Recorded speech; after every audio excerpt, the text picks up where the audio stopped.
And now, live from Pod Cabin in Burbank, California, it's the Alison Rosen is Your New Best Friend show. Tonight, Alison welcomes a guest. He's a comedian, podcaster, and restaurant historiographer. It's Nick Wiger. And he's a comedian and podcaster who hasn't let his perfect 5-star score on Lyft go to his head. It's Mike Mitchell. Tone Zone is here to remind us that we do not talk about the return of Bruno. I'm her husband, Daniel, saying hop on board the love bus and say hello to your new best friend, Alison Rosen. Alison Rosen. Alison Rosen is your new best friend. Alison. With her good times never end. Alison Rosen. Doing the wavy pencil dance again. Alison Rosen. Alison's your new best friend. Hello, my little cheesy focaccias. Welcome to another exciting episode of Alison Rosen is Your New Best Friend. That particular carbohydrate was sent in on Patreon. Patreon. By Caprice Helm. Yes, I am on Patreon. All sorts of fun stuff. You can get bonus episodes of The Friend Zone. That is my Patreon podcast. All sorts of behind the scenes content and hot goss. You can submit carbohydrates that I will call you. In fact, more than one person submitted warm and hot salads, which is an homage to our guests who I will bring in a moment. They're here right now. Full disclosure. I will introduce them in a moment, and then we can get to the root of warm salads. You can see this very video right now. Look, it's more than just an audio operation. It's a video operation as well. If you're watching it, that is. And then also we do Zoom. Oh, I forgot. The big ticket item. If you're at the $10 level, there's a number you have access to where you can text me. I'll text you back. Ooh. I text photos. I text other stuff, text messages primarily, info, stuff like that. It's real fun. If you sign up for a year, you get 2 months free. So, that's a good deal. That's right. Patreon.com/Alison Rosen. Listen, I just have to tell everyone, 3 years into the pandemic, I have decided to record a different way. Now, why have I decided to do this on this particular show? I'm crazy. With amazing guests, which is going to be, I can already tell, a great show where I'm going to be extra fucking neurotic because I'm recording in a different way. I'm hearing myself in the earphones a different way. And I'm looking down and I'm noticing the battery on the audio interface has gone from 3 bars to 2. And I guess I'm working off of the batteries as opposed to a backup thing that I'm plugged into. So I will be focused on that. Great. This is going to be great. That's what's going to be happening. I would like to say hello, and I would like to introduce my guest, Nick Weiger. Hello. Hi. So nice to see you. Nice to see you. Hello, Mitch. Hello. Hi, how are you? Thank you for having me. Nick got his ring light out because you know that you record video for this for yes. Patreon. That's right. And I said I was gonna We got to get one of those, Mitch. We do got to get one of those. We could get one of those buttons. And I said that I would use my TV is on mute, and I said I'd use my TV as my light, and it's 28 weeks later, and it's like strobing, and I looked insane for a minute there. So I apologized. It was like strobing and looking crazy. Yeah, no worries. Great. It's great. It's almost like I can watch the movie off of your face. Off of me? Oh my God, something reddish is happening right now. There is something red happening right now. You are 100% right. I'm also not watching the movie. I should turn this off, shouldn't I? No, it's okay. Just tell us. It's 28 weeks later. Oh, wait. It is 28 weeks later. Oh, yeah. Okay. Wait, it's not 28 days later, the Sandra Bullock vehicle where she gets sober? Oh, no. Oh, my God. Really? 30 days. Oh, is it? Right? Yeah, I think that's 30 days. I think 30 days is Sandra Bullock. 28 days is the zombies. Oh, then what's 28 weeks later? Is that not a thing? I think that's the sequel to 28 Days Later. Yeah, 28 weeks later. Yeah. It's the superior movie, I think. I think 28 weeks later is better than 28. I think so. I'm a 30 Days man. I like the Sandra Bullock rom-com. So when people say... Actually, the Sandra Bullock movie is called 28 Days. That just... It is. Wow, Weiger. Wow. Oh, Fake news, Weiger. Incredible. As As someone who's seen roughly 3.5 movies in my life, I would just like to claim this victory. Wow. And I was just on the Flophouse, so make it 4.5. I'd like to check in with myself since everyone's dying to know how I'm faring right now. It is driving me crazy that I'm hearing things differently, and yet I must persist. No, I must take a moment. I can't change the headphone situation, but Tony, and leave this in. What are we going to... What were we going to say? What are we going to do? You're going to talk about it every time it becomes an issue for you. No. That's what you're going to do. That's not what I was going to say. That part is, of course, that's what I'm going to do. What are we going to do when the battery goes down and it seems as if this thing is going to die? Because the only way I can plug it into backup power would be to then use the SD Why card. is it not plugged? Why are you using the battery to begin with? Oh. Wait a minute. I just realized something. Oh, hi, Daniel. I'll bring you into the show in a moment. You married it. We're talking the Zoom. We're talking the Yeah, we are. H6 device. That's Okay. right. As an audio interface. Yeah. Mhm. So that's right.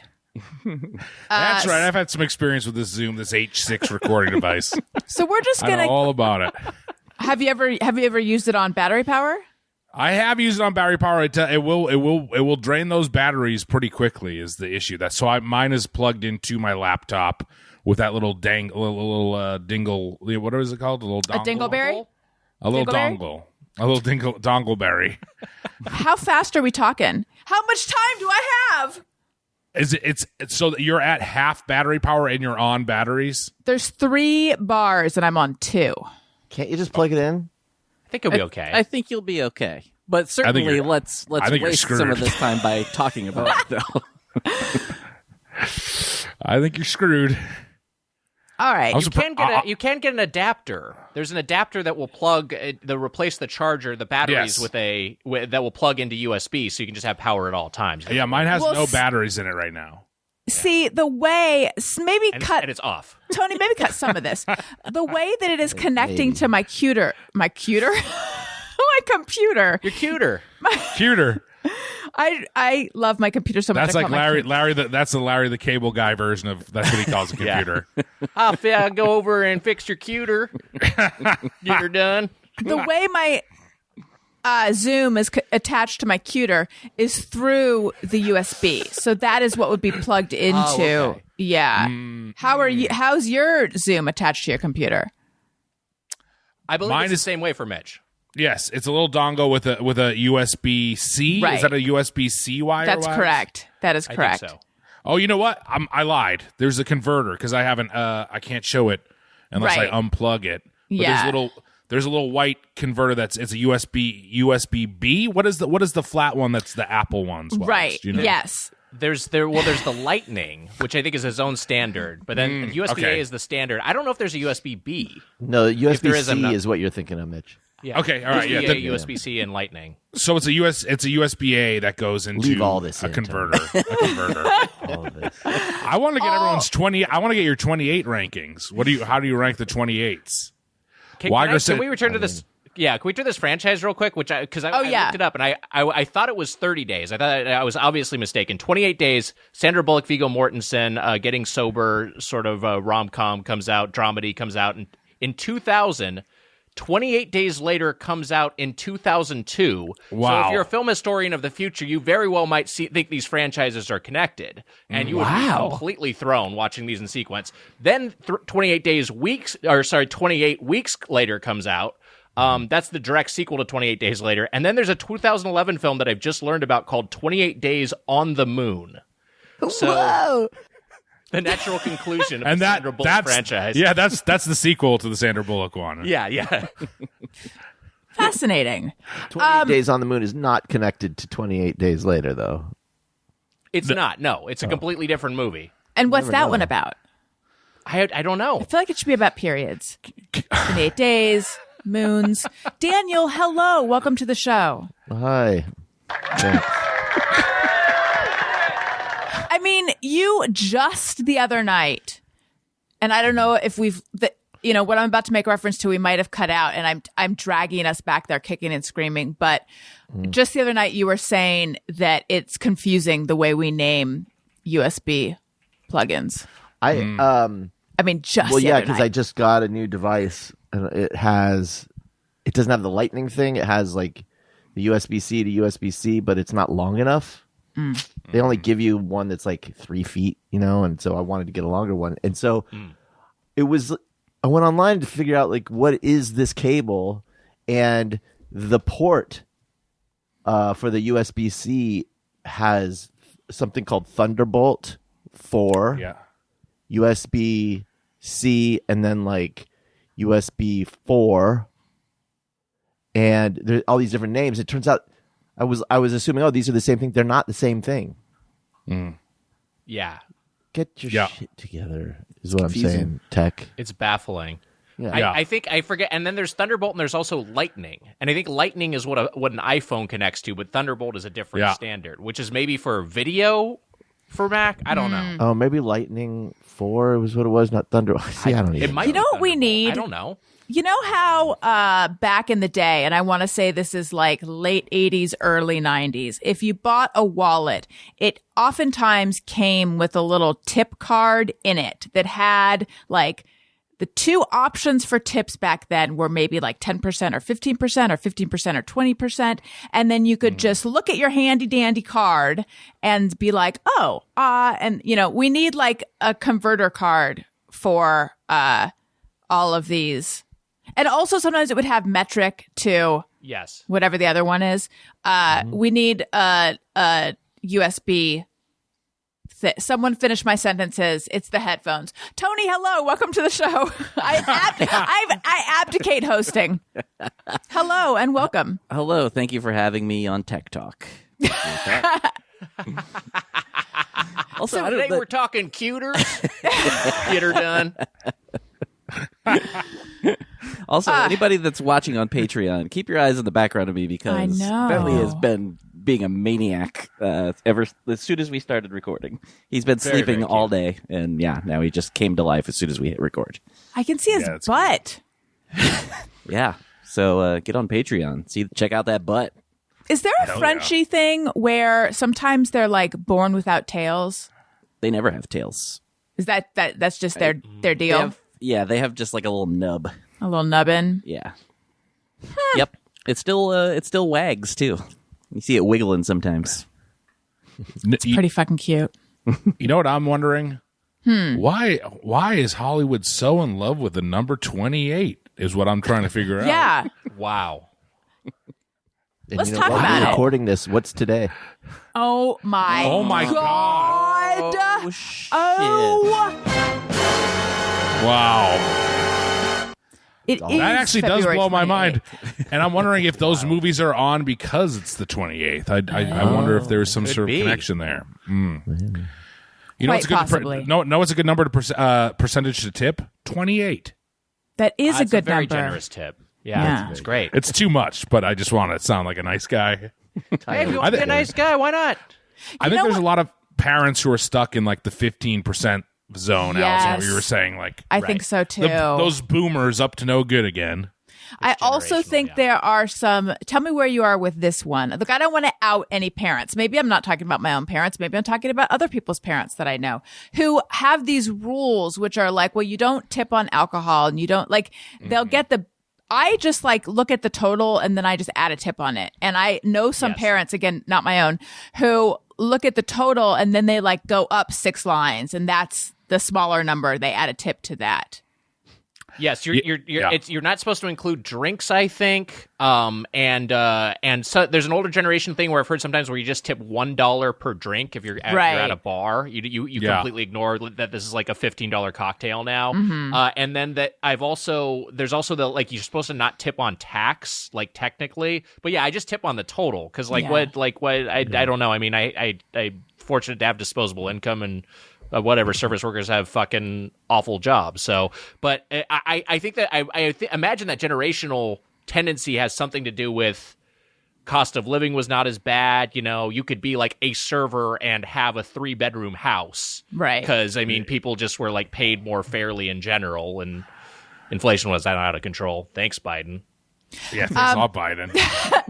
You know when I like to leave a nice tip, an extra nice tip, is when it's something very cheap, because then I'm like, Look at me, old mommy great. Warbucks. I left 50%. I mean, you absolutely should over-tip the percentage if you're having breakfast. Yeah. Sure. Yeah. You know, It's a good rule. My mom will always be like, if I tip over 20%, she won't. She'll just always say this thing, which she always says. She's like, 20% used to be a very good tip. That's what she said. And then she'll also bring up 18%.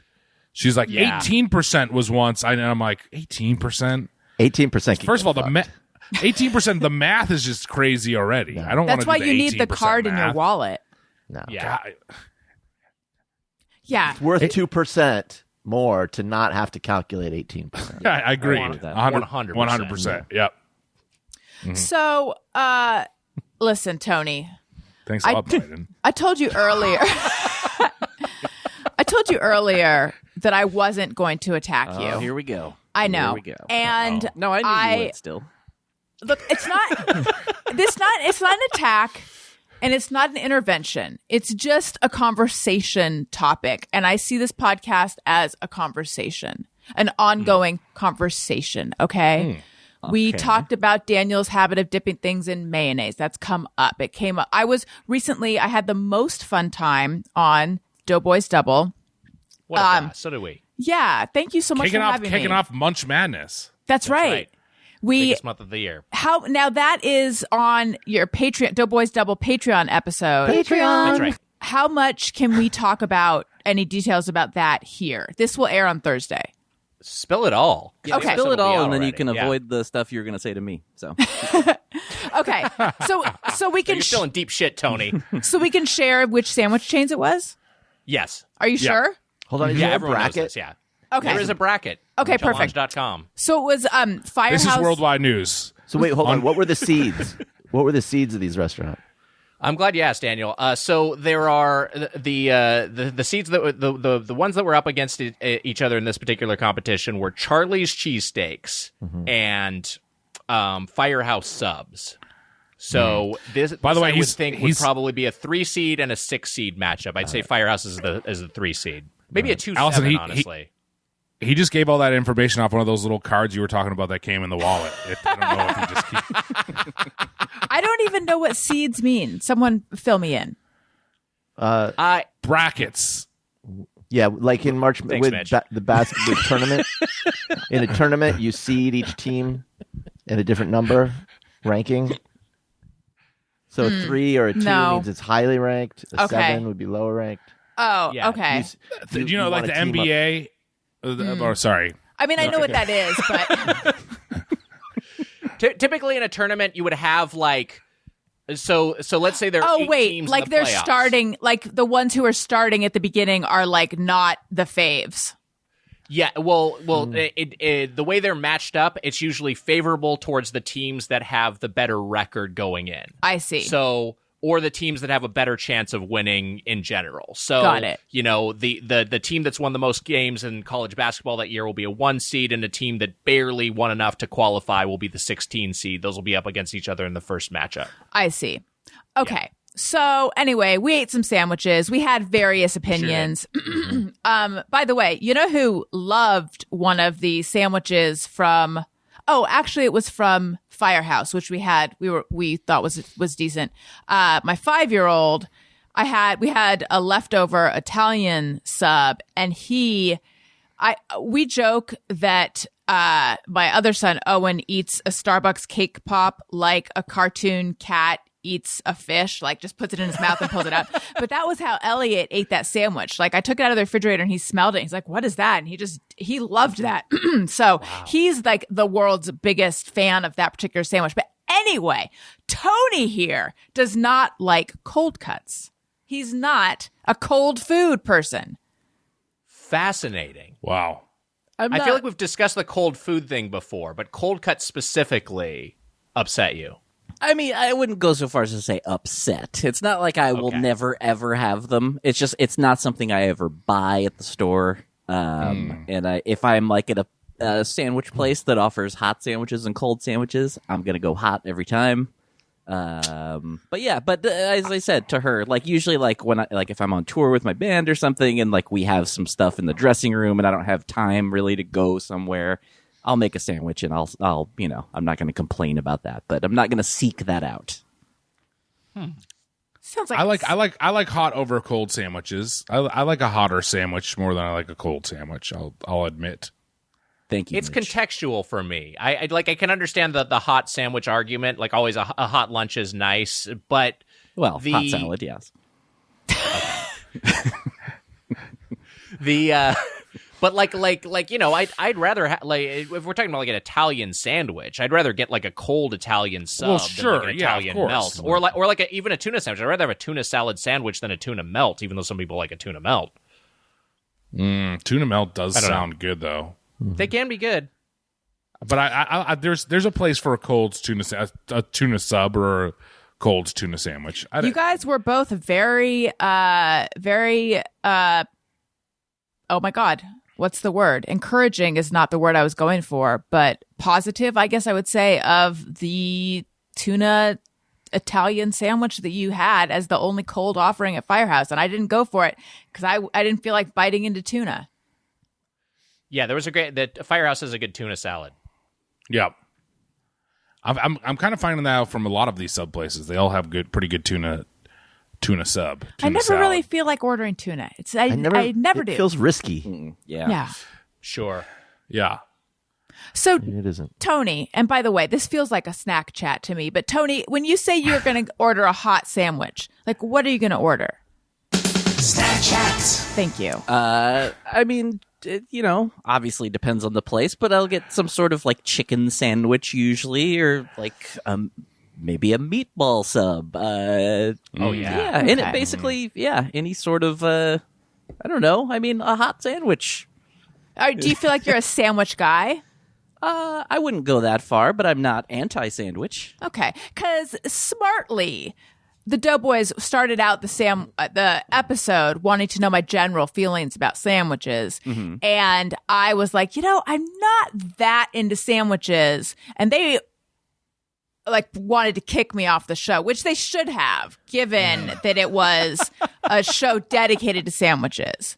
Yeah. And then I explained, I was just another classic Doughboys blunder where we had someone to kick off the sandwich festival who didn't like sandwiches. Yeah. Yes, yeah. And then we did a pizza tournament one year, and we got someone specifically who didn't like pizza.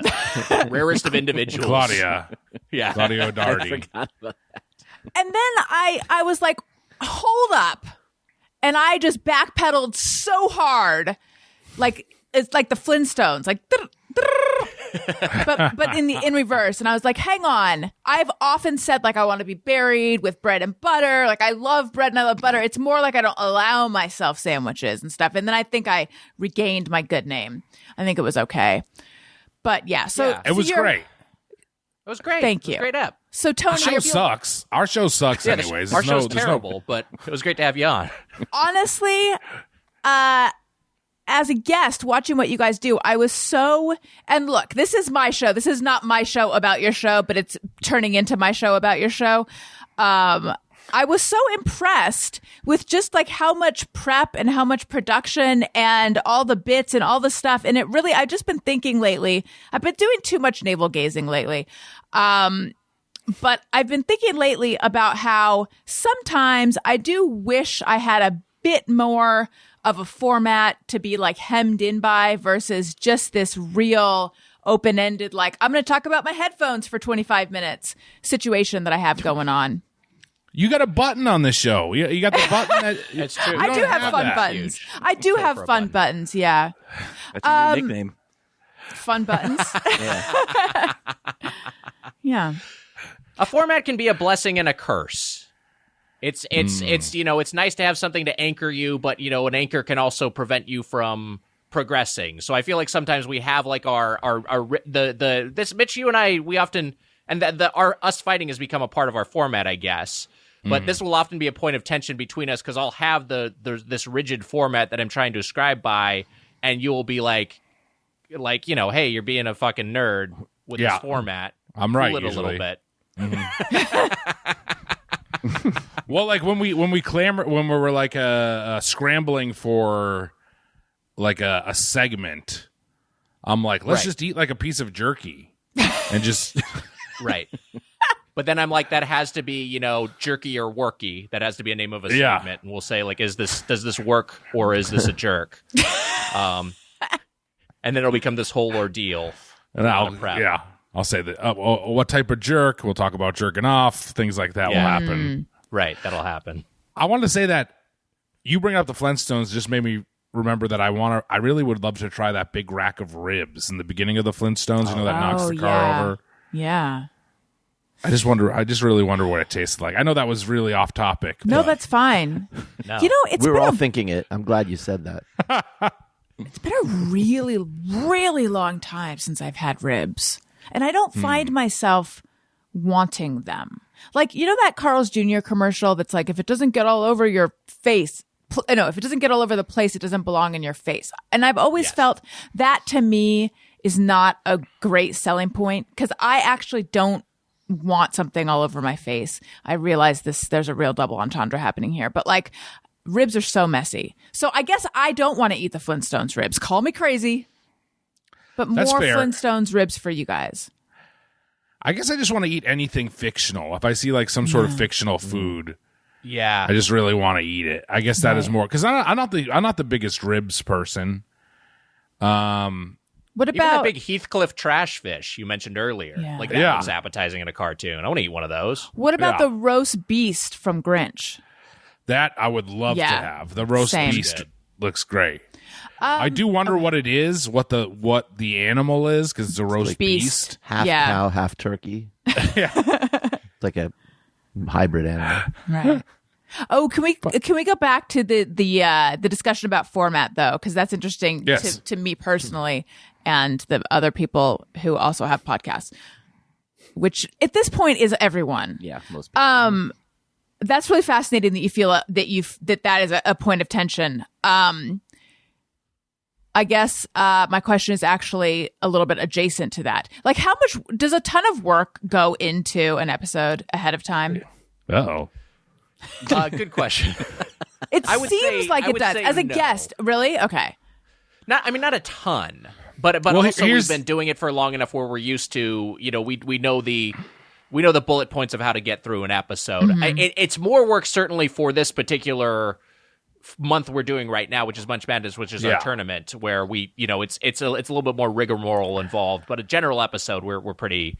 I have to eat 4 sandwiches tonight and then 2 tomorrow in between records. But I'll say this much: Weigs cursed himself by. He does an intro for every episode, and the listeners eat it up. All these dorks really like it. And Really made that into a backhanded compliment. And Maybe so, not even a backhanded compliment, just a straight up insult. Look, not for me. Don't listen to him ever. But Wags does these intros that are great, and all these people like them. And then now he's going to do them for every episode. Me, I never had anything planned from the first episode. I never. Which look, look. Not to say that I didn't add to the show. Oh my, the things I've added to the show. My God, we could go on for hours. But I never had a fixed. Like, this is here's my little thing that I did for a while, and then I gave it to people. You're spoon man. I play a drop, but that was also me. For a while, I was coming up with them, and then I decided not to do it anymore. So anything that I've decided, I just stop doing it usually, or I like. Sure. So jealous. I did a moment of meow. Daniel is doing intros for life, and he also regrets it a little bit. Yes, the day I proposed that was, some people would go back in time and kill baby Hitler, and I don't know. I'd stop myself. You wouldn't? Is that what you're trying to say? I mean, I'm not saying it'd be worth the Holocaust to not have to do this. I'm not saying that. You're so good at them, honey. People love them. You come up with great, fresh jokes every single week. And you can just stop. Or not. I can't. If you stop, people will be furious. Or do what I do. Be like, listeners, submit the intro. That's what I would do. Oh, there you go. That would be. I mean, you could try that. They have to guess. They have to guess who the guests are. Oh yeah. Oh my god. Oh yeah. Oh, we could let them book the show too. Oh my god. What if we outsourced everything? Wow, what a dream that would be. So wait, you just stopped playing the drop? I stopped playing it myself, and then I had listener submitted drops, and then I did a thing for a while called the Moment of Meow, where I would do kind of an elaborate thing where I would get my cat Irma to meow on, and she's like a talker. I could maybe get her to do it now. Irma, no, she's asleep. But I would get her to meow and then kind of fill it into a thing and make it make a little dramatic scene out of it or something. And then that was just too much. It also got to the point where I did a thing where Irma killed me or something, and then we just ended it, right? It reached its narrative conclusion. It reached its conclusion. After 50 episodes. Yeah, we did it. I did it 50 times. I did that on the Patreon, and then I stopped. Yeah. I guess I've just been wondering creatively, I've been thinking these shows that have these strict boundaries as a way to get to know people. That's not a straightforward, I'm going to sit down with you and I'm going to ask you this show is not, I'm going to ask you personal questions, but my Monday show is, it's like a true straightforward interview. And we really do get to know the guests, but it's in kind of it can be light, but it's also a probing way. But there's just something so fun about we're going to talk about food and we're going to get to know you that way, that sometimes I wish I had gone that direction. But you know what? There's time. And I don't mean this to be a sad lament or anything. Again, the headphones, it's throwing me off. Normally this would be a funny lament. And instead it just sounds like I'm saying, I wish I was doing your show, which is not what I'm trying to say. The topic if you want to, we'll hand it off to you. Go for it. The topic was Wigs, and I thought it was too much to do every week, and I think I was right, because we're gross now. We're we eat this shit all the time, and we've turned into monsters. But that does just that it is easy to be like, oh, this thing, because people love to talk about food. So I guess that part of it is the easy part. It's me and Weiger trying to be interesting, just talking. This is the longest, outside of the food. That's the hard part. I think this is the longest of any comedy thing I've ever done. I had a sketch group, and that's the only thing that rivals it. And then when things were done with that sketch group, it was sad, but also that's done. That chapter of my life is done. And this just doesn't feel like it's going to end anytime soon. We've done it for 6 years. We keep saying we keep giving ourselves 7 future years? dates for when this is going to be done by. I think we had one recently that was end of 2021. I mean, the podcast is over, and now we're in the thick of 2022, and no end in sight. It's fine. Creatively, do you want it? It is fine, but creatively, do you want to end? Alison, is it a thing that do you get the need to end? You know what I mean? Do you have that feeling of I should end a thing? Because this is something that Nick and I talk about maybe too much. I actually don't. It's not wanting to end things. It's wanting to start new things. And it's not the feeling that I need to end things to start new things. I do feel sometimes I feel like the things I've already started, I try to tell myself, trust that they're already going and you can let them ride. And you don't need to pour so much energy into social media and that stuff. In fact, Nick so kindly sent me a book about how to break up with my phone because I asked him how he did it. I have not broken up with my phone, but I totally am going to any day now. But, that's one of the things is in order to start new things, I feel like I need to be able to siphon off some of my attention. But yeah, I don't feel like I need to end things. I look at these podcasts that are season 1, season 2, and podcasts that have been around for 3 years but are already on season 22. And I'm like, how did they do that? How short are these seasons? God. What is going on? Whereas mine seems to, the things I do seem to kind of be indefinite. Yeah, Doughboys, you guys could reinvent the show, still call it Doughboys, have it be a money podcast or something, and then that's season 2. Oh, there you go. Launch season 2 7 years in, and changes format to finance, which we know nothing about. So that would be great. Wags and I we want to we eventually want to just become morning DJs. Is basically what is our plan.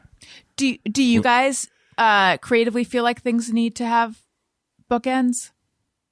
Yes. Yeah, I think I don't, you don't ever want anything to overstay its welcome, right? Mm-hmm. And I've also like, I don't know, I like the finality of something. I like that this is like, okay, this thing's just over, that's like kind of like a relief. Like Mitch was saying, it's kind of a burden. It's kind of a burden was lifted when you didn't have to do your sketch show every week or you didn't have to do the TV show anymore, right? Yeah. But then you lose a lot of you know what I mean? Then I'm like, then afterwards I was just like, I'm not really doing anything. That was the other downside to it. Look, we want to transition over into being like the next Don Imus, Nick and I together. That's the plan. How can we make that happen? We got to start being more controversial, first of all. I think about that too. Mitch, you got to convince Paul Russ to do a spin-off of your character from Love. I want to know where that guy is right now. Yeah, chasing the coyote. Paul had told me something. I could probably say this.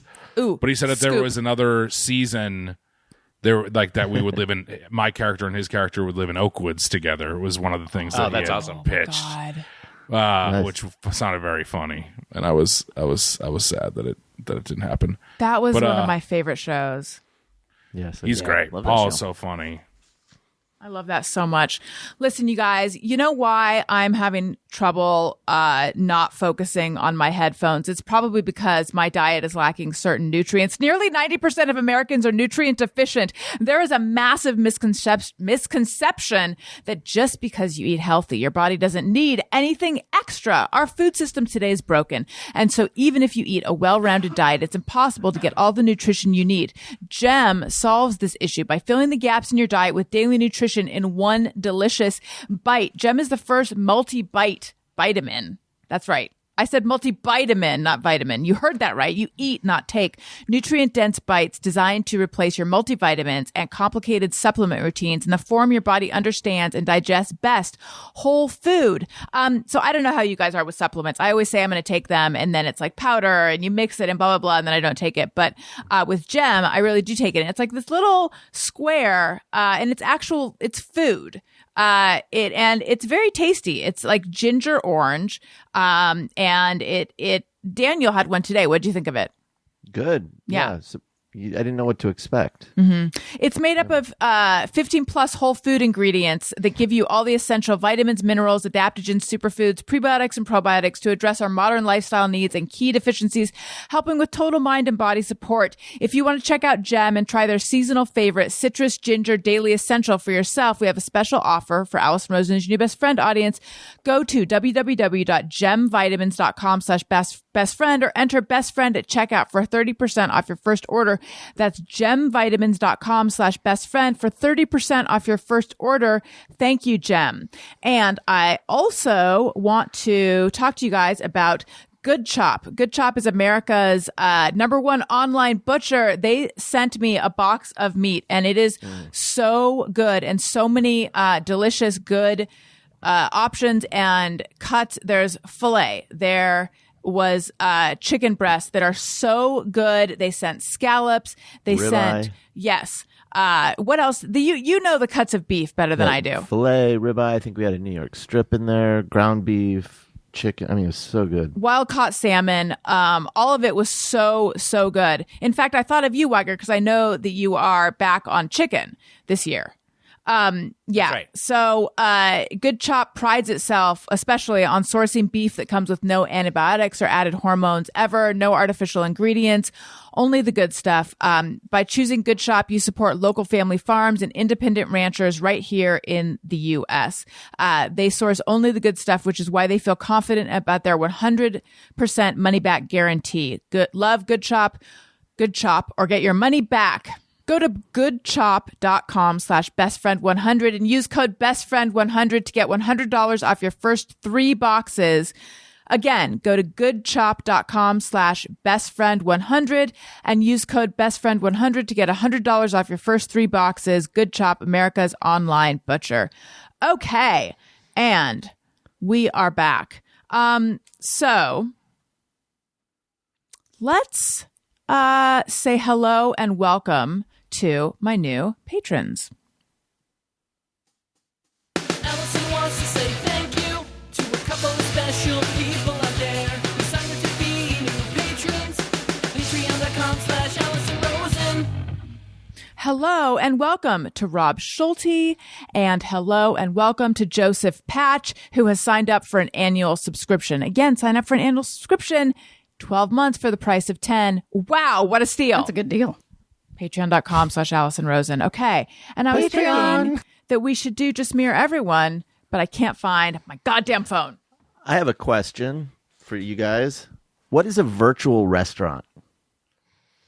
So these are generally sometimes referred to as ghost kitchen, ghost kitchens, but they're generally like it's a restaurant that doesn't have a physical footprint or any sort of storefront. So, like, an example is of an episode we did covering one of these recently, Mitch, was Tyga Bites, is Tyga the rapper has lent his name and likeness to this company called Virtual Dining Concepts, where all they do is ghost kitchens. All they do is these virtual brands.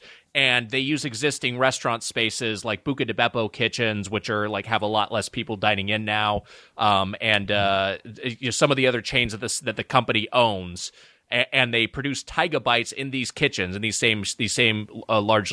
usually unused or otherwise unused kitchen spaces, and then they are delivery only or pickup in some cases.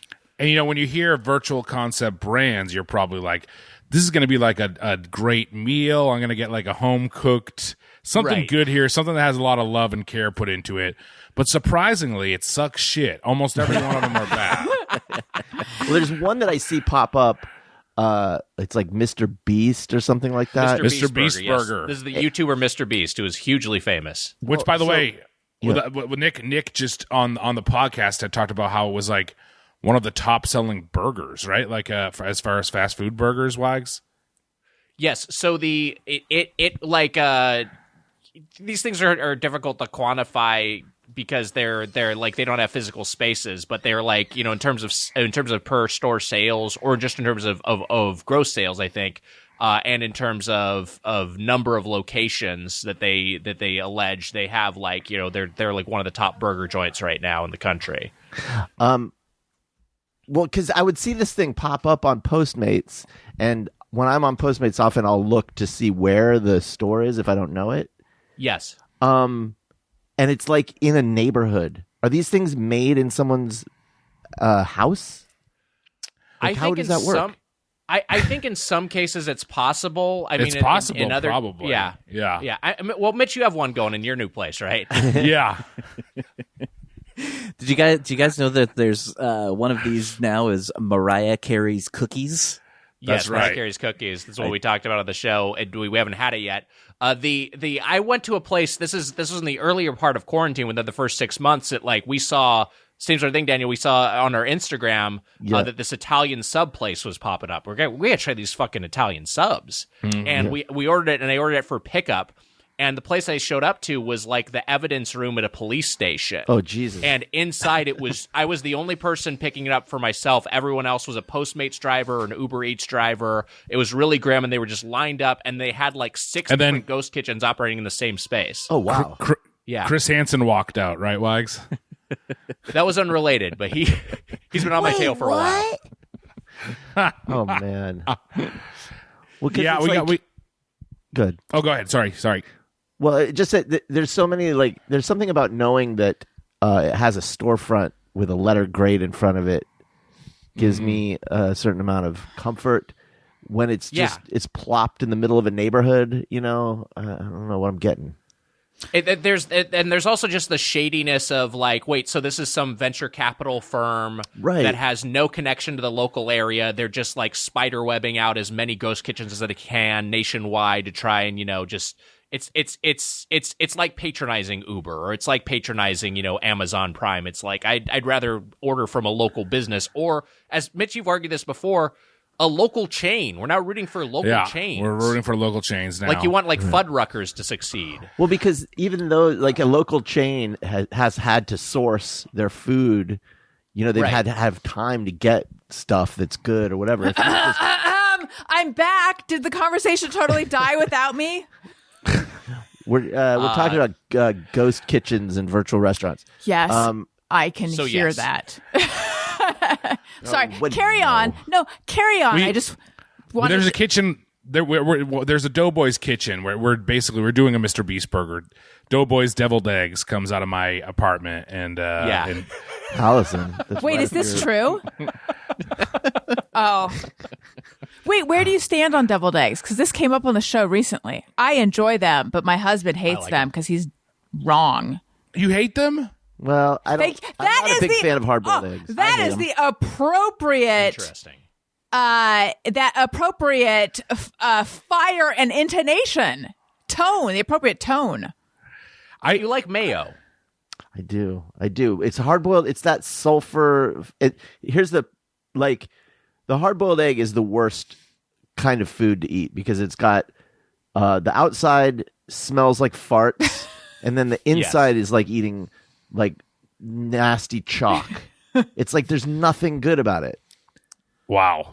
Yeah. A plain hard-boiled egg can be gnarly. I agree if you're just eating one by itself. But I think once you make a deviled egg, once you take that yolk and you mix it up with some paprika and some mayo. I'm more open in my older years to deviled eggs. I hated them with a burning passion as a kid, but I think now I'm okay with them. But Tam O'Shanter had the best deviled eggs app gone off the menu for whatever really? reason. No longer there. Is that Really your fault, disappointing. Daniel?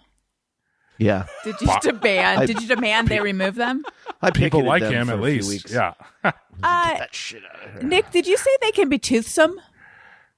Yeah, toothsome was the word I used. I enjoy that word. I don't think I ever hear it.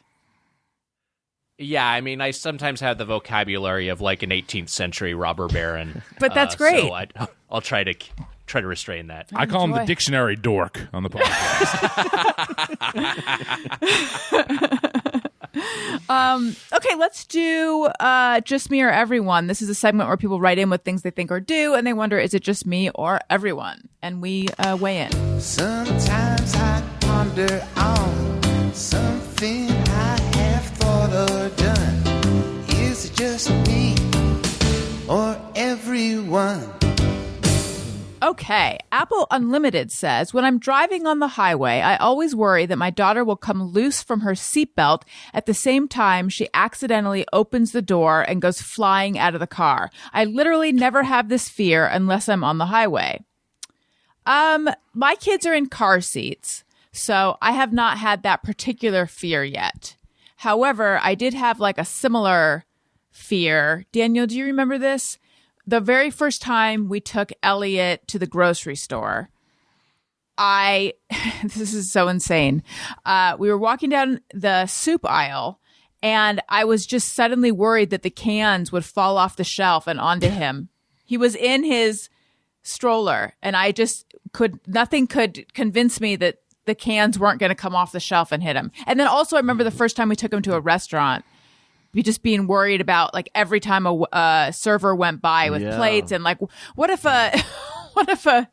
another diner at the restaurant sneezes and throws a knife in the air? Just insane. Yeah, I remember you being really freaked out about the hot plates and platters and having to position ourselves out of the line of I was hit as a young child. I was hit in the head with a tray at Marie Callender's. So it can happen. I was okay, but chaotic place. Yeah, but this was a chaotic place too. Pies going all over the place. As a kid, I was at Soup Plantation, and I was given stewardship of my mom's plate because my mom was like going to go get soup or something. So I was taking care of my mom's salad plate and my own salad plate, and trying to push them both together down the salad bar rail. And I got to, I just messed up. Like Mitch knows, I'm prone to spilling. I knocked my mom's plate onto the floor and it shattered. And it was like one of those noises, like I was like 8 or 9. It was one of those noises where like everyone's head swiveled in the restaurant. I was like so humiliated. I almost cried. And then I just was like, I was just like so apologetic to my dad, thinking that he had to pay for the plate. Like I was like, oh, you have to pay for a plate, don't you? Yeah, thinking the plates were like $100. I had no concept of it. I wouldn't have flinched seeing a 8 or 9 year old tubby Nick Weiger with 2 trays at Soup Plantation. I thought that wasn't there an Augustus Gloop situation where you fell into the soup and got shot up a pipe at one point as well? Yeah, I mean, it's a different story. Oh, that was yesterday. I feel so bad for you. I feel like that had to happen at Soup Plantation all the time. I'm sure, yeah. No one at Soup Plantation batted an eye. Everyone was like, yeah, there's Soup Plantation. Yeah, that's going to happen a lot. Place is fucking disgusting. He does spill so much, though, that it is... I do. It is almost... you start to question whether it's on purpose, honestly. It's not on purpose, but I know it's not on purpose. I'm saying you start to question whether it is. It's insane. Yeah. I got him a cup that doesn't spill at one point, or someone sent one in that like doesn't actually spill. I think you maybe managed to spill it. By the way, I spilled it. Yeah. Is it random spilling, or are you putting things like in terrible spots that's causing it? It's a combo, Tony. So I'll like I have a tendency to pick up a drink by its lid, which is I would think that I would have learned not to do that anymore, not to pick up like a big gulp by the lid, the part that's like, very tentatively attached to it, but tenuously attached to it. But I'll do that. I'll do that with hot coffee. I'll just forget to put a lid on things.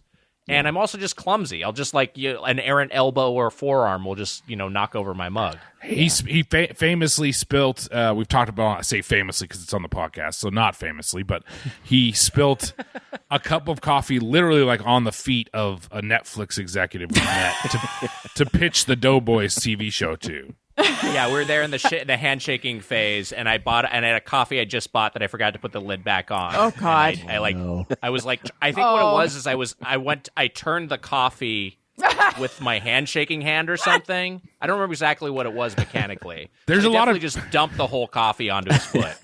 There's a lot of crazy things with this. Of like 3 minutes before the meeting, Wags like, I'm gonna go get a coffee, and Evan Susser was there with us, and we were like, where did he go?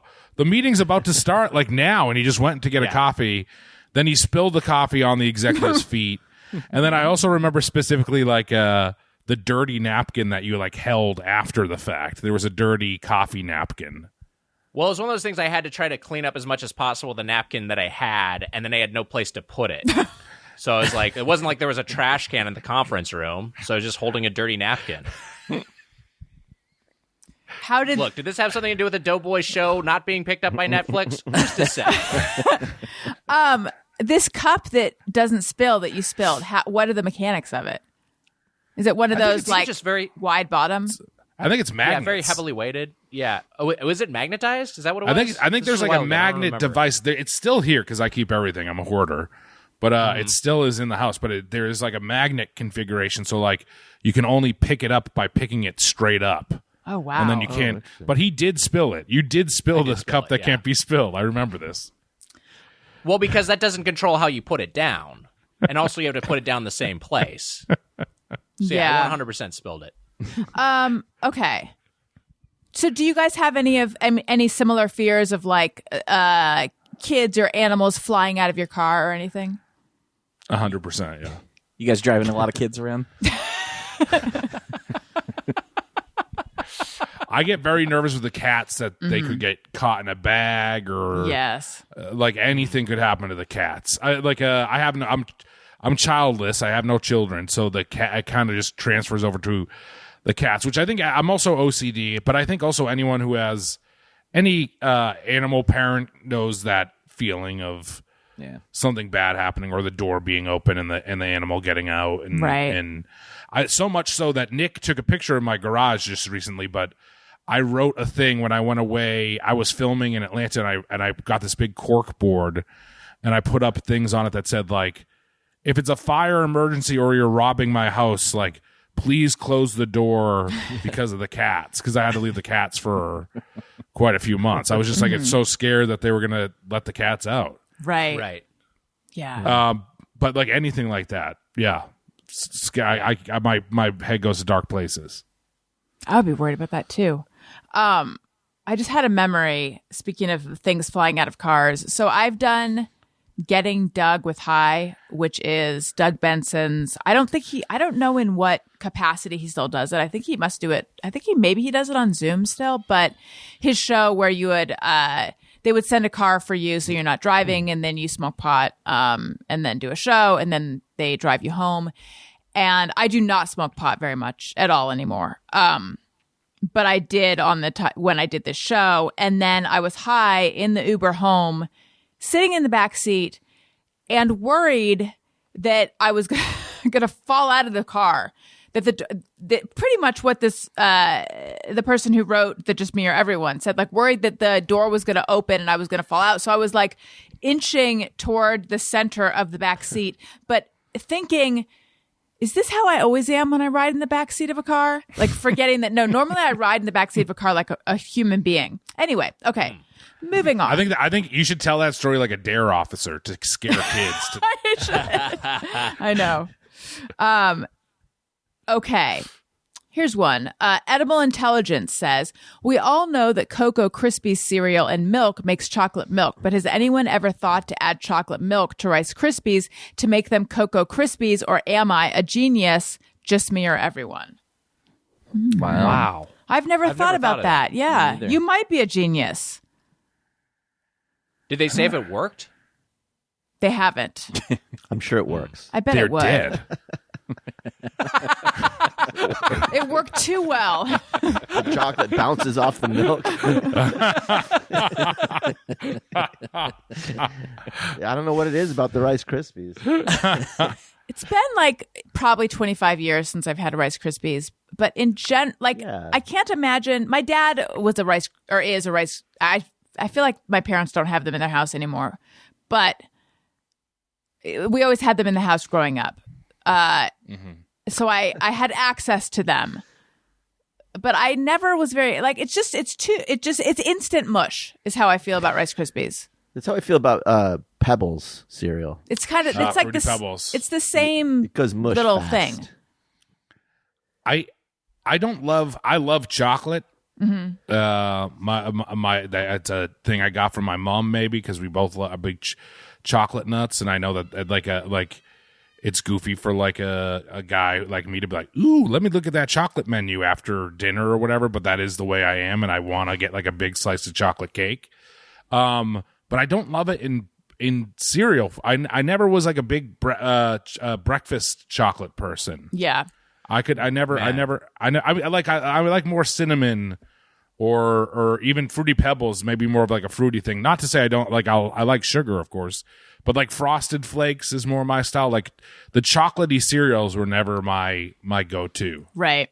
I'm with you now, but as a kid, the prospect of having chocolate for breakfast was so like amazing. And then my parents were just like, they were just happy that I would eat anything. Yeah. So, you know, like I would get Cocoa Krispies. Me and my older brother would get Cocoa Krispies, and like I love them. I thought they were fantastic. Yeah, my older brother Nate Weiger, the Alpha Weiger, and then I would also get Cookie Crisp cereal, which is like little chocolate chip cookies, which is so.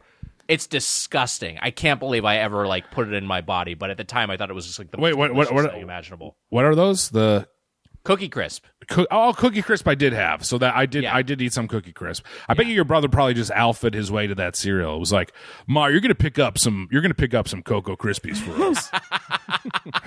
What is Sure your thing, Nate. My mom. What does your brother do that's so alpha? But also, what does he do? My brother, well, he works in tech, which is, but it's like he's got like, you know, he's got a pretty esteemed position in his industry and within his company. But he's like, I think he, more so than his profession, it's more just sort of like an attitude, more sort of like a way of being, and more also sort of just like a way of being a human being and being charismatic, which are qualities that I don't have, that I envy. So he's but yeah, he's an alpha dog. And yet you're the performer. I guess. I mean, that's your job, though. Yeah, I guess so. Have you met him, Mitch? I have. Is he super charming? No, he rules. Yeah, and he works in tech. What is he? Who does he work for? Theranos? I won't say right now. Okay. Yeah, he works for Theranos. Yeah, Theranos. still keeping it strong. No, he it was a funny thing where we did a show in San Diego, and then Nick's brother lived in San Diego was like, "Come on, let's hang." And Nick is like, "We're heading home." Nick and his lovely wife, and I was like, "You're heading home? Like your brother wants to hang?" And then I hung with his brother, and he was like the cool alpha version of Weiger. He was a great time. We got along great. Me and the whole family, honestly. I've been texting with Mr. and Mrs. Wiger. I text with Nick's mom and dad. This is true. Is it the kind of thing where like you had a whole night with the alpha Wiger and a ton of things happened that you thought were super duper fun and awesome, and all these things are the things where like if Nick had been there, Nick would have been like, those are all the things I'm talking about. Did that make sense what I was saying? Yes, 100%. Yes. I think Nick would have ended the sure. fun for sure if he was there. His whole family was like, "Have some fun, Nick." They kind of were acting that way. Yeah. And Nick said no, and he went home. Look, I get it. we know our own families. And when my family is around, my immediate family is around a bunch of alcohol. We were at a bar. I was like, this is not going to be a scene I'm going to want to be around for much longer. Sure. And so, but that said, that's just because I'm kind of a killjoy in a wet blanket, and I'm sure Mitch had the time of his life. It was a good time. Yeah. And also, Nick's dad, I told him, I was like, "You raised a good son." I told him this once because Nick decided to cancel the tour because of COVID, which was the right move. And his dad is like, "You don't really raise Nick. You kind of just like point him in the right direction and let him go." Oh, And I thought that was very funny and accurate. but and also nice. Yes. Great family. Very nice family. Good family. Tony, you've been awfully quiet on Serial. I know you don't like lukewarm reactions, but that's what you get from me. I've never, even when I was a kid, I didn't really eat a lot of cereal. Again, not necessarily anti-cereal, but I don't ever buy it. And even as a kid, my parents just didn't really buy it that much. So it's never Were you a really toaster strudel kid? Ooh, good question. No, honestly, I kind of used when I was younger. I just like didn't even eat breakfast most of the time. And these days, I eat something very small when I do. I don't like much for breakfast. You ever like a hot cereal? It's a hot sandwich guy? Like an oatmeal and cream of wheat? Malto meal? No? I didn't like eating breakfast because it would hurt my, like, during the day, I'd either have to go to the bathroom or it would hurt my stomach, I feel like. Which maybe I was lactose intolerant, but I, like, in high school and stuff, I didn't want to eat breakfast a lot of the time. Yeah, that's how I was. It would just make me, I would just get, like, it would make me tired right away or something. But also I was probably eating shitty things, too, so. Sure. So Daniel and I watched Ali Wong's new special over the weekend, which was very funny. And she has this bit in it about, I won't do the whole thing, but the upshot being her husband has this specific time of day that he goes to the bathroom every single day. Like, and men kind of always have, and it's like exactly when you need the husband and father of your kids the most versus women.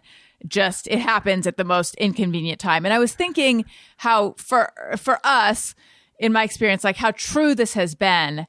And I remember when I was on the Adam Carolla show, Carolla would always talk about get your bowels on a schedule, which I've never been able to do. But Daniel pretty much is on a schedule. But it did make me think, is this a dude thing? Like, are you guys all on a schedule? It says, in my experience, it seems it's a like dude thing. Yeah, you wouldn't get it. You wouldn't understand. it seems like men can be pretty regimented about their bowels. I wish. I never I really don't know. thought about it, but I guess, I think that is kind of accurate for me, I guess. Yeah. It's usually John just Gabris morning. always talks about, morning. That's what I was going to say. John Gabris texts Nick and I, and we'll always be like, it's like every morning after my coffee. Yeah. And like it just happens. Not for me. I'm trickier as far as that stuff goes. Same.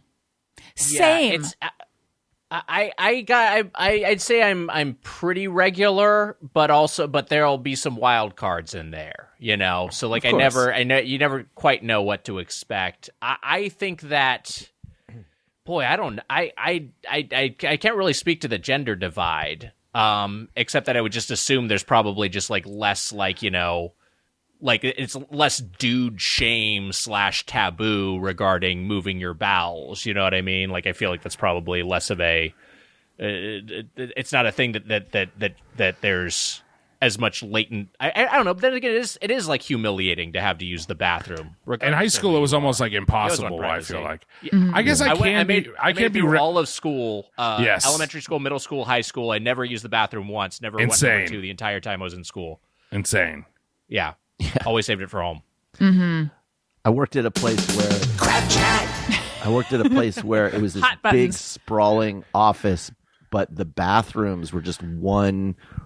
It wouldn't be like a communal bathroom. You just go in and shut the door. But there were people who worked really close to the doors of those bathrooms. So if you went in and dropped a 2, then you'd stink up someone's cubicle. And so I kind of worked on making sure I would go before I went to work, and I got myself on a schedule that way. Because it's just like you feel so sheepish, or you want to like sneak out. You don't want them to know that you just ruined their morning. You know. I sometimes I'll be regular, and then like other times I'll be like, it's been like a month. I haven't gone for a month. You know. Wait, are you serious? No. I mean, I can't. It can be like a thing for me where I'm like, I haven't gone in a couple days, and then that's obviously scary. But that is. I definitely have irritable bowel. I don't drink enough water. There's plenty of things. I went to the doctor when I was younger, when I was in high school, and basically got a camera up my butt, and my dad was there and made a joke to the doctor that he really is full of shit. He said that joke to the doctor, and like was like one of his proudest moments. And they were like, I had to drink milk with magnesia for a long time, which really clears you out. I don't know if anyone's ever had milk with magnesia. I don't know if I have. But it was it's never been a normal thing for me. It's always been fraught. It's always been kind of complicated. Yeah. The podcast doesn't help. That's for sure. Yeah. Podcasting stops you up. Yeah. It does for me too. It's weird. Wait, Rogan hasn't gone in years. Wait, there's something I was going to say. Oh, crap. No. That's why Rogan's nipples Did it have to do with how you're recording yourself? No, you'd think it would be, but we're still going strong with 2 bars. It was something about, oh, shit. No, again, no pun. Oh, no. That's why Rogan's nipples look like little turds. Just like a lot of pressure, coming out. Gabriel. Wait, so Gabrus texts you while he's on the toilet every morning? He doesn't text us while he's on the toilet every morning, but he might text us while on the toilet. He's also someone who has no shame as far as this stuff goes. But which as Weiger was saying, there is like a culture. It's a dude thing to like. If someone's going to the bathroom in high school, to be like, who's in there? And like fuck with them, and also like destroy the stalls, which I hate more than anything, and like the worst. Leave them a mess. Yeah, just horrible stuff like that, which would make it hard to go back in the day for sure. To the point where you wouldn't want to go. And then also like after Columbine, to have a dark turn here, they locked the bathrooms at my high school. Like you had to get a key to go to the bathroom, which like made it feel like you shouldn't go, basically. Right. So what did they think caused Columbine? They thought it was like connection there. That's where the planning goes down. So weird. Okay. Scott Cole says, have at least once in your life had the nightmare where you can't get off the escalator and the metal teeth at the bottom suck you into the neon green hell below. Just me or everyone. What? I don't know if I've never heard of this. Actually had that nightmare, but one of my guests, is it Sarah Schaefer, actually had the skin off of. Was it Sarah Schaefer though? Hand. I don't know if it was her. I remember someone had that. It might have been her. Someone who's been on the show a couple times had an accident. Got caught in an escalator and when they were a kid. Yeah, is the reason that there are those buttons on the side of escalators. Listeners, remind me who it is, please. Email ARIYNBF or text at ARIYNBF. So I think that's a common fear. I still my get shoe. the My fear. shoe got like not torn up, but like it got like almost trapped before. And then I've watched videos online of people getting fucked up. Like I forget what it was. Maybe it was something just on TV or something too. But there was like a video about escalators, like, and people getting stuck in them. And then forever it's in the back of your mind, especially if there's been times where I've walked onto an escalator with an untied shoe, and I'm like, you should watch where you're stepping there, because they'll fuck you up. Yeah. Do they have to be so toothy? It's a great question. Yeah. It's very mechanical. Right. Doesn't it seem like they could be gentler, but there must be some reason. You'd think they would have improved on it by now. Yeah. I feel like escalators are the same as they were when I was a kid now. Right. Yeah. It's the same thing with the Peloton treadmill is like some kids and animals got hurt. Oh yeah. I think maybe killed. Oh geez. So I think that rings a bell. And the Peloton took out Big from Sex and the City. Spoiler. That's right. Wow. I mean, which turns out to be good. Right, because he was a bad guy. Okay. Hollywood Eric says, if ever when I'm going to sleep, I have one of those random suddenly falling hypnic jerk sensations, I'm always weirdly delighted. Like, whoa, that was fun. Not me. I dislike those. No.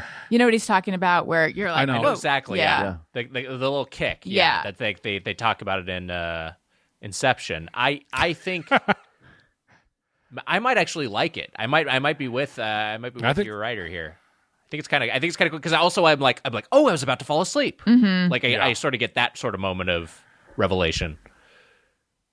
I certainly like it in Inception. I think it's fun, but for myself, I like it. I think I'm with you, Nick. I think I like it, but I also sometimes when I jerk up like that, I'm like, am I about to? Was that like I maybe think I was going to have a heart attack or something? Like I think something else is wrong, possibly. Right.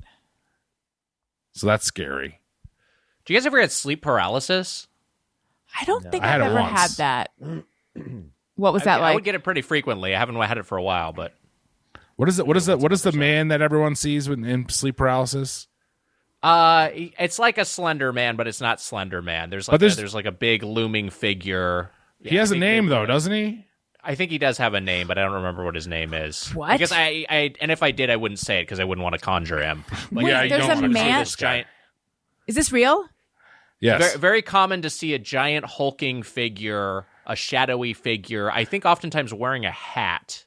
But I would definitely like when I'd have sleep paralysis, I would be in my room. Like I would know that I was in my bedroom, and I'd have conscious awareness of my own body, but I could not move. And apparently it only takes like 2 minutes or something like that, but it feels like 40 minutes is like the longest amount of time that could possibly. And so you're just like paralyzed in your own body, have control of can't move your eyes, can't control your breathing. But yeah, I would just see like figures just looming over me in bed. Is it called the Shadow Man? Is that? I just Googled it, Man, and it looks like the internet calls it Hat Man. Oh, that's so scary. Oh, man. Yeah, very scary. Yeah, my friend Dan Tufo, he had it, and his house also was haunted growing up. I've told you the story about this house being haunted, but he saw an old woman sitting on his feet at the end of the bed, and that sounded fucking terrifying. That's what I've heard of with the sleep paralysis, because it's like an old woman, and I forget, there's like a name. I think there's a name for her. Hat woman. What's that? And I think it's because it's that feeling that someone is keeping you from being able to move. Yeah. Yes, it feels like you can't breathe or whatever. Like someone's like compressing your chest. I never do anything about this other than I just figured it feels like you can't move. My God. No, there's a documentary. There's a documentary on it that's horrifying, and I forget it's on Netflix. But at the end of the documentary, it's the scariest part is at the end. It's like 5 different people with sleep paralysis, and they're like, the Shadow Man like might be real. Like that's like the end conclusion of the documentary is like this monster might be real. But I had it once, and Weiger knows this story because he knows all my stories. But I thought a tarantula was coming down my wall to the point where I woke up my roommate, and he got like a tennis racket and like went on the other side of like went outside the house to look on the other side of the window, like where the curtain was. And then he was like, "Oh, you were sleeping." And then I did realize, I was like, but it was sleep paralysis. Like I thought I saw a tarantula walking down my wall, and it looked. I have had it with these bugs. It feels so crazy real. It is, and that's the only time I've ever had it. But I was like, that couldn't have been. I couldn't have been asleep, and I was. I started to put it together. And Nick, were you young when you had it? Younger? I had it up until a few years ago. I don't know if I've had it in the past 3 or 4 years, but I would have it pretty regularly up until pretty recently, and I don't know why it stopped exactly. Well, maybe he freaked out Hat Man. Hat Man kind of took off. Are there theories about what causes it or what this Hat Man is aside from real? I should know more about the medical causes, considering it's a thing that's happened to me, but I don't honestly know. You got to watch this doc. It feels, I should watch this doc. It feels like it's your body's in the, because there's a point when you're sleeping when your muscles all shut down, right? Yeah. And so it like that has happened, but you're conscious, so you can't control anything, and you're just kind of locked in your body. It's called The Nightmare. The Nightmare is a documentary. Okay. Oh, Jesus. That sounds so scary. I It's don't on know Tubi. if I'll be watching that. Watch now for free on Tubi if you'd like. Wow. So I've been spending too much time on TikTok. Again, need to read the book that Nick sent me. But somehow I have ended up on like medical TikTok, anesthesia TikTok. And apparently I don't know if this is all anesthesia or just in the ICU, but there's a point at which when you're intubated, before they take the breathing tube out, they will wake you up. So you're actually awake, but still have a breathing tube in. And this is to make sure that you're conscious enough that they can take the breathing tube out, but people typically don't remember it. So I am wondering, I guess this was a dumb story to tell since I don't actually know whether this is just certain people or like all people who are intubated. Because I'm thinking like that potentially means all of us who have ever had surgery where we were under anesthesia, at one point we were like awake but still with the tube in, but maybe not. But I think that is possibly true. It's not as scary as Hat Man. No, that's scary. That's scary. That scares. That's up there with Hat Man. Yeah, I don't. I'm always during surgery. Anytime I go under like that, I'm just always embarrassed. It's like being drunk, like blackout drunk. Mm-hmm. Yeah. And I'm like, was I being like annoying? Like that's always like where my head was at, was that I was being like dorky. Yes. Yeah. Yes. Which I probably was. But. I think we all are. But according to what I've seen on TikTok, they're really used to it and they're really nice and they expect it. And it's no big deal to them. Got it. You should be. You thought they were just mocking people. I don't think so. I think everyone's a little fucking loopy. dumbass. I think everyone's a little loopy and a little silly as they're going under. Listen, you guys, this could not have been more delightful. Thank you so much. Thank you for putting up with my distraction and whatnot. Listen, if you'd like what you're hearing, or even if you don't, please make sure you're subscribed and please leave us a nice review on Apple Podcasts or wherever you're listening. It helps out the show so much. Listen to my other podcasts, Upwardly Weekly and Childish. Follow me on social media at Alison Rosen on Twitter and Instagram. And Nick and Mitch, tell everyone where they can find you, what they should follow, plug all your things. Check out the Doughboys, the podcast about chain restaurants right now in the month of March. It's Munch Madness 2022, the Tournament of Champions. Hero's Journey, Suboptimal. That's the full title. And we are going through all the different sandwich chain restaurants and trying to figure out whose sub is number one. So check that out. You can find us wherever you listen to podcasts. Yeah. A hero will rise. Okay. This month. And generally speaking, we have great guests like Allison on just to talk about, we'll talk about the Cheesecake Factory, or we'll talk about Red Lobster, or we'll talk about Taco Bell. And, so that's basically all the podcast is. And Mitch and I will argue with each other. Yeah, we'll talk about Hat Man and stuff too. We talk about a lot of stuff. And at the very end, when a winner is announced, you're gonna send something to someone that's gonna change the course of history. That's correct. That's yes. right. That's right. In years past, in tournaments past, it's been like, hey, here's this cheeseburger. This is Burger Brawl. That we're going to pick the best fast food burger, and this one is going to be sent to the aliens as the platonic example of an Earth burger. And so this year, things are a little different. We're sending a hoagie to Rogie, to Joe Rogan, to try to change his mind on the on COVID. I'm more thinking to harden his resolve, but yeah, right. Either way, to give him the strength he needs. Either way, he's very he's very open to sandwich-based arguments. So it's smart. I want to give a shout out to the music intro for that segment, because that for the segment that we just did there.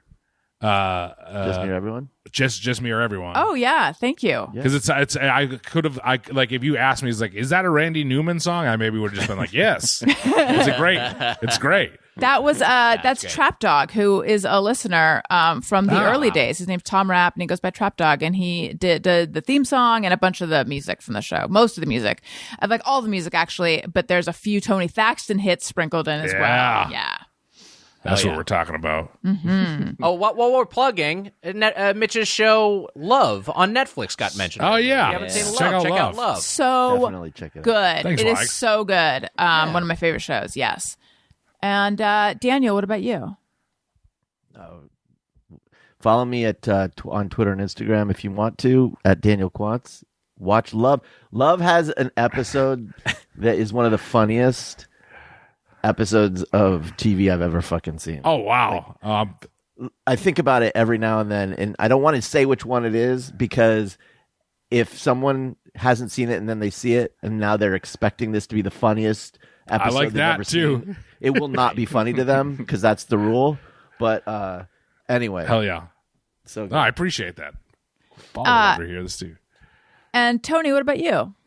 I am on Twitter and Instagram at Tony Thaxton. and my podcast Bizarre Albums every Tuesday. That also has a Patreon. I don't mention that enough. Patreon. Also, I am kind of sort of on Comedy Bang Bang this week. Just playing drums, but with Townland, which is our friend Matt Gorley's band. We played a couple songs on there. And then also, I play in multiple bands. Motion City Soundtrack, on tour in the spring and summer, and then also I play in a band with the star of Love, Paul Rust. So watch his show Love. Man, nice. Oh yeah. When you I know we're ending the show, but quick question: when you played with Matt Gorley's band on Comedy Bang Bang, where was that? Because I saw that little video. That was in Brett Morris, who is the engineer for all the like Comedy Bang Bang World stuff. He has like a little studio, so we did it there. Gotcha. Nice. Well, thank you guys so much. This was delightful. Listeners, thank you for listening. I love you. You matter. Goodbye. Hey, do you know about the Alison Rosen show? We had a good time, but now we gotta go. Yeah, Alison Rosen is your new best